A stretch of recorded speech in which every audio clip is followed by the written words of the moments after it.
Chifne daawwattoota keenya heer laayik sabskiraayib godhaa miskiina wallaahi haatiin boottedha. Maal kan jedhaa jirutu kanaa miti. Daa'imattiin suutu ilmee isii ganaadha isin duraan jaalallee caraa ofii haa mokkortu suuta jedha. Akkamiin mirqaantee wallaahi mirqaantee. Akkas kabajamtoota fi daawwattoota keenya jarra jirtu fayyaan keessan nageellee baadhaadha. Baga jiraatanii nageenya rabbi lafa isin jirtanii bakka isin jirtanii gaaraa fi tullu qaxxaamuree isin bira nuuf haa ga'u guyyaarraa maal qabattee deebitee maaliin nu dhufte jechuun keessan hin oolu guyyaarraa dhugaa dubbachuu piraankii dalaguuf deema. Piraankii Hayaat obboleetti qorra hojjechuudhaaf deema. Isiin beeytani waan kan akka gaafa zabiibaa jechuudha. Akka gaafa namichi dhufee gaafatee baay'ee tolee hin jiru gammachuun qabdu warra waan kanaan wal qabsiisee isiirra piraankii hojjechuudhaaf deema jechuudha. Hayaat irra jechuu akkasittiin ani daa'imattii eeggachuu hin danda'u. Hayaatiin naa kennaa jechuu jira namichi ati maal jettaa jedhaan yoo waan kana lakki hin ta'a daa'imattii sirriidha eeggachuu hin danda'u jettee anuma kennaa yoo jettaate. Hayaat akka waan kanarra jibbaa daa'imattiidhaa qabdu waliin kan dabaafnu ta'a isin viidiyoo kana gadmaati share like subscribe godhaa dachii balleessaa isin jedhame Hayaatiin guddinarra dalayna.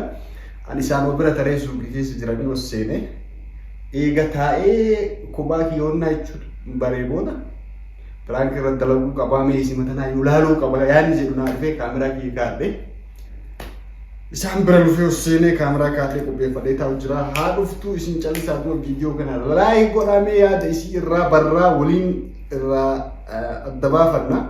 Waan akkasitti mee nama kana dhufan namni baay'ee kabajaa namaan godhu akka maali. Gara manaa fiidu waan calle kalaas. Anamma bara yoo mana kana seenu namni ana bakka biraatitti maal isiniif hin namaa beekama dhumtuu haaraa harkaasii qaba. Kheri mataati inshallah kheri waan kanarratti akkana deeggartu akka waan kanarratti yoo xiqqaateen taayettiin bannaati wanna ta'urra malee kiyyoo wanna ta'an rasin deeggaru bannaati kiyyoo rakkisin wanna abdii qaba maal si fakkaate amma beeyta keessummaa chatti deengadda kadhachuuf isaniin baay'ee isaaniitu haasaa turre hin beeyta. Maal uffata bitii naan jette amma kan uffadhee ka'e kun uffata bituuf. Uffata maal bittaa fi qoy namichi hin doba asaabaayuu jijjiiree barnootaa asaab maayuu jechuun asaab jechuun maal jechuudha maal jedhan afaan yaadumaayuu jijjiiree jira jechuudha. Namichi tura saanu wantaani fidde wadi kiyyaa. Amma maal jedhan si fakkaate qoy umar sitta soona dhaga eegaata akkan mana kan facaasin. Ani akka facaasuu ishee kalee irra nan kutte waan ta'eef akka facaasuu. Amma maal jedhan kalee galgala naa bilbilee ture. Namichi. Ati namicha kana waliin akkamii akkana kontaaktii qabdu. Jechuun ani beektaa namaa walii galan beektaa miti re. Namni si jaalatan beeka. Ani amma kalee galgala naa bilbilee maal anjisi fakkaate. Ani amma daa'imattii waggaa 4-5 kana eeggachuu. Ana amma yoo naa kennitan ta'u guddoo san si magaa isii naa kennaa. Isii amma tattama kanatti ani sargii godhadheetiin fuulu barbaadaa. Isii barbaadaa naan jedhee kalee galgala yaada akkasii naa dhiyeesse. Ani immoo yaada kana fuudhee odoo maatii biraan hin gahin duratti si biraan ga'uu qabaa miti re. Yaada kan atiin fudhattaa fi inni diddaa waan hin beekneef durseetiin ofuma kiyya osoo wanti tokkoon dhagahin oduu ho'ituu si biraan ga'e jechuudha. Qafaana qabsiistee haasofni. Innaa kana waan ta'eef nyaata waan kana. Wanni ati jettu kun dhugaa'a. Dhugaagetta. Namichi barri dalkan guutuu sa'aatii tokko fuula akka ol naaseesin jedhan amma nama jechuun dafeellee bultii ijaarrachuu barbaadu deebi'ee immoo nama amma daa'imattii kanallee eeggachuu barbaadu miti.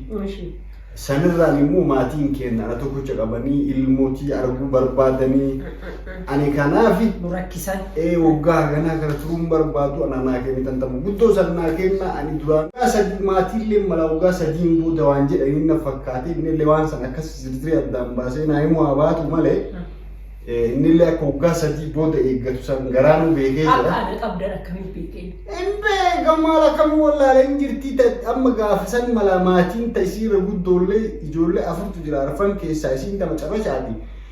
isaan irra guddolleen jirtii barumsarra jirtii jedhanii na fakkaate Eeshi. waan akkasiiti ammoonni kun akka carraan kun akkasi jala hin tarre ani daa'imattii illee akka hin dhagge laasifatu mirqaan Kiyyoo tokko sitti. Ambarsi jaalladha. booyaayee kana andum takara Waan hordoftoonni kiyya naan jaambeetta. Jabeeffa obboleessa kee qaba. Puliisa jabaayee ayyaanni koomenti san baay'ee dubbisa adhallee tana caalaa akkana jabeeffattu abdii sirraa qaba Yaan waa tokko boona gaa. taate kammaan nu jechuu jirru Uccatii yoo natti mufatta. cattiin maal duraanii jaalanne daa'imattii meeshiitu Amma uccattiidha xinnoo ishee egaa waa tokko jechuu qabda uccattii saayikiloojiin isii miidhamuu qabu. Maalittaa namichi kun siin ta'uu atuu mataan hin ifa jette mataan dhime ifa dhiisi kan hayaatu liinaa rakkattu ko mataan kana isin itti darbinaa waan taate isin haa taatu waliin haa taatu yaada isii ati dhibnee kanaan amma ati seentus ba'ullee hin dandeettu daa'ima namichi gasee hacuuca isiin argitee amma yoon ta'inii fi namichallee waan ilaaltee ol qo'attee hirti jechuun hin dandeetti. ati dhibnee kanaan waan hin barbaadan akka jennutu kana baradhamma beektaa waan kan odoo siin hin jenne ofii namicha argine maatii ofii namicha odoo gizee tokko namicha ilaaleen hin murteessu. Lakkii amma beektaa ati carraa kana Hin fayyadamu qabaa nama biraallee garuu jechuun mee kana haalaan walii filadha. carraa kana fayyadamuu qabda. Ati kam ka waan gaarii naa filatu jedhi garuu nama biraallee hin jira garuu ka ati naa filatte ta'a.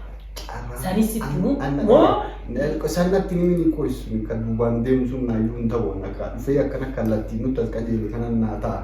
ka duubaan deemu illee barboodee mufa asin bira. Laki nuti kan duubaan deemu kanallee ganaa isaan yeroo daraan fudhata waan ta'eef nuti kama maatiin keenyallee arge kama anillee arge kanatti kama kanatti amma anillee guyyaa boruu Akka biyya arabaa deemetti nimi.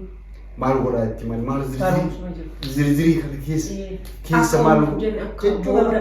Waaqaaf qarshii wayii jedhee nama woqqas. Ani dubbii zarazaruu kana nu beeku dubbii battan Oolu sun qabattan sun. situ beeka waan akkanaa kana sharafu dubbii qonnaa godhu akkasii taatota keenya kabajamoo isheen laayik sabskiraayib Qoyyina tokko wannoo kan hin jira wannoon kaameeraan hin jira.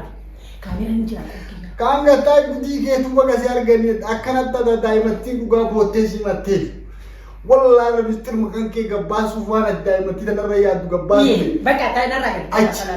achii ka'eetti Taa'ii osseeni anamma daa'imattii yoo kophaa achi baatullee barisiin akka gaafa namichi sun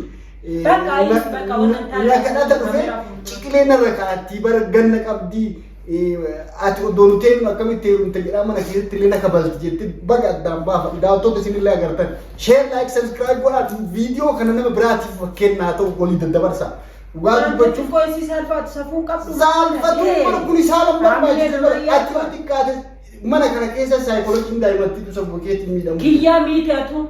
innaa kana waan ta'eef Kaati qoy maalin kiyyaa bannaate. kan kee bariin dandamataa rakkoo hin qabu. Maal jechuun? Kan kee xiqqaa guddallee tokko. lakkii ati yoo xiqqaate nama barumsaan illee xiqqoo isii achi deeme waan ta'eef akkaataa itti saayikoolojii fi to'achuu danda'aniin beekta daa'imattii tana waan takkan beekni daa'imattii duuduu halkanii guyyaa waan Harma kenniif kiyya dhugaa kiyya wanni ati hojjette kun naurii guddaa safuu ishee. argitanii daawwattoota keenya kabajamoo namni aguma taateef yoo xiqqaate namni namaa yaadu hin jiru yeroo ammaa kana ta'uuf yaaduu malee isiillee addaa barri yaadni kun eeguma as gattaa'e naa dhufe isin viidiyoo kana gadhumaa ishee like subscribe godha nama biraatiif dabarsaamee namni biraa irraa barumsaa fudhatu yaada isiin obboleettii isii irra yaadde kan akka namni biraa deebi'ee immoo obboleettii isiitii miti hiriyaa isii irratti illee akka yaadne akkasi quba qabaadhaa isiniin jechuu barbaada. Amma laasa gadi dhiifamu akkamitti yaadde? Ana gadhiisa siin ana gadhiisa jechuun waan kana beekta nama turraa barumsa fudhata. Maaliif namni biraa namni shira obboleettii fi hiriyaa ofii irra yaadu akka kan keetii kun qabamuu qabu bakka argetti kaameraan qabee gabaarra oolchuu qabaayyuu. Indoon viidiyoo duraanii bakka gadhiifamuu qabu kanaayyuu amma daawwattootaan salaam aleekum jedhin amma biraankiidha. Yoo dhiifama naa goote naa godhuu baannaan yoo barbaadde ceerbee bulu. Wallahi dantaan qaba nama waa yaadu guutuu yaada daa'imattiin nadheessitu guutuu amma daareetti qabatamaan irra ga'ee jira. Daawwattoota kiyya waliin irra ga'ee viidiyoo amma gadi isinii dhiisaa isin viidiyoo kana share like subscribe godhuu qofaan itti muddaa. Assalaamu alaikum warahmatullahi wabarakatuh. Siif. Jaalattee dhiifta. ما إني أعوذ بالله كيا ما كانت هتجرو كيا رب كوني يا عميلة قدّا يكون كوني بر واي عميلة كيسيل لي براميل ما إني أنت بقولي يا تو ما إني أتوقع كانت هاتو كيسيل لي براميل مقدّا ما كوني قديم إيه فما كنا قديم يسون إندي أنا عميلة كيا إندي أنا ما فيديو تركما فيديو لما أما ساعتي كان كي أتوب بوليس كيا متي بقى كيا وأكرون كنا قديم تتوب بوليس كيا إن بوين جاما بوتري